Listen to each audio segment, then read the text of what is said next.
ಬೆಂಗಳೂರಿನಲ್ಲಿ ಕಾನೂನು ಬಾಹಿರ ಚಟುವಟಿಕೆಗಳಿಗೆ ಬ್ರೇಕ್ ಹಾಕೋದಕ್ಕೆ ಪೊಲೀಸರು ಸರ್ವ ಪ್ರಯತ್ನವನ್ನ ಕೂಡ ಮಾಡ್ತಾ ಇದ್ದಾರೆ. ಆ ಪ್ರಯತ್ನದ ಮುಂದುವರೆದ ಭಾಗವಾಗಿ ವೇಶ್ಯಾವಾಟಿಕೆ ಅಡ್ಡೆ ನಿಷೇಧಿತ ಗೇಮ್ ಸೆಂಟರ್ಗಳ ಮಾಲೀಕರ ಮೇಲೆ ಗೂಂಡಾ ಆಕ್ಟ್ ಹಾಕೋದಕ್ಕೆ ಮುಂದಾಗಿದೆ. ಇಷ್ಟು ದಿನ ರೌಡಿ ಶೀಟರ್ಗಳ ಮೇಲೆ ಮಾತ್ರ ಹಾಕ್ತಾ ಇದ್ದಂತಹ ಗೂಂಡಾ ಆಕ್ಟ್ ಇನ್ಮೇಲೆ ವೇಶ್ಯಾವಾಟಿಕೆ ಅಡ್ಡೆ ನಡೆಸ್ತಾ ಇದ್ರೆ ಅಂಥವರ ಮೇಲೆ ನಿಷೇಧಿತ ಗೇಮ್ ಸೆಂಟರ್ ಮಾಲೀಕರ ಮೇಲೂ ಕೂಡ ಹಾಕೋದಕ್ಕೆ ಮುಂದಾಗಲಾಗಿದೆ. ಗೇಮ್ ಸೆಂಟರ್ ಮೇಲೂ ಕೂಡ ಕಣ್ಣಿಡಲಾಗಿದೆ. ಅಕ್ರಮ ಚಟುವಟಿಕೆಗಳಿಗೆ ಬ್ರೇಕ್ ಹಾಕೋದಕ್ಕೆ ಹೊಸ ಅಸ್ತ್ರದ ಪ್ರಯೋಗವನ್ನ ಪೊಲೀಸರು ಮಾಡ್ತಾ ಇದ್ದಾರೆ. ವೇಶ್ಯಾವಾಟಿಕೆ ಅಡ್ಡೆ ನಿಷೇಧಿತ ಗೇಮ್ ಸೆಂಟರ್ ಮೇಲೆ ಸದ್ಯಕ್ಕೆ ಪೊಲೀಸರು ಬಹಳಷ್ಟು ಮಾನಿಟರ್ ಮಾಡ್ತಾರೆ ಅನ್ನೋದು ತಿಳಿದು ಬರ್ತಾ ಇದೆ. ಗಮನಿಸ್ತಾ ಇದ್ದೀರದನ್ನ.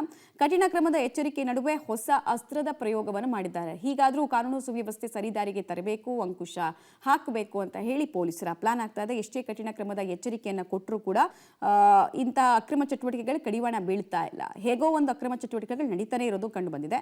ಬೇಲ್ ಸಹಿತ ಕೇಸ್ ಹಾಕಿದ್ರಿಂದ ಇಂಥ ಆಕ್ಟಿವಿಟಿಗೆ ಬ್ರೇಕ್ ಬೀಳ್ತಾ ಇರಲಿಲ್ಲ ಅನ್ನೋದು ಪೊಲೀಸರ ಕನ್ಸರ್ನ್ ಆಗಿತ್ತು. ದಂಡ ಕಟ್ಟಿ ಜಾಮೀನು ತಗೊಂಡು ಹೊರಗೆ ಬರ್ತಾ ಇದ್ರು.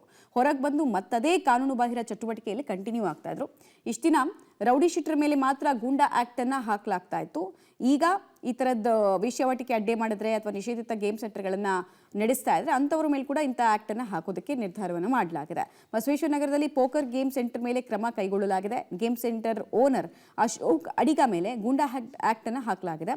ಈ ಹಿಂದೆ ಸಿಸಿಬಿ ಪೊಲೀಸರ ಮೇಲೆ ಲಂಚದ ಆರೋಪವನ್ನು ಈತ ಮಾಡಿದ್ದ. ಪೊಲೀಸ್ ಇಲಾಖೆ ನನ್ನ ಕೈಲಿದೆ ಅನ್ನೋ ಆಡಿಯೋ ಎಲ್ಲ ಹರಿದಾಡಿತ್ತು. ಆಗ ಅಶೋಕ್ ಅಡಿಗರನ್ನ ಸಿಸಿಬಿ ಪೊಲೀಸರು ಬಂಧಿಸಿದ್ರು. ಹೊರಗೆ ಬಂದು ಮತ್ತೆ ಅದೇ ಪೋಕರ್ ಗೇಮ್ ಸೆಂಟರ್ನ ನಡೆಸ್ತಾ ಇದ್ದ. ಗೂಂಡಾ ಆಕ್ಟ್ ಹಾಕಿದ್ರೆ 1 ವರ್ಷ ಜೈಲಲ್ಲಿ ಇರಬೇಕಾಗತ್ತೆ.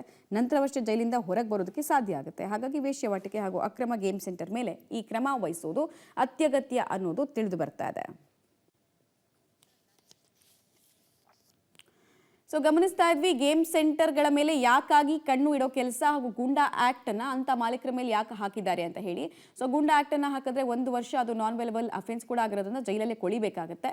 ನಂತರ ಜೈಲಿಂದ ಹೊರಗೆ ಬಂದರೂ ಕೂಡ ಪೊಲೀಸ್ ಕಚೇರಿಗೆ ಹೋಗೋದು, ಪೊಲೀಸ್ ಸ್ಟೇಷನ್ಗೆ ಹೋಗಿ ಸೈನ್ ಮಾಡೋದು ಸೇರಿದಂತೆ ಅನೇಕ ರೂಲ್ಸ್ ಅನ್ನು ಅವ್ರು ಫಾಲೋ ಮಾಡಬೇಕಾಗತ್ತೆ.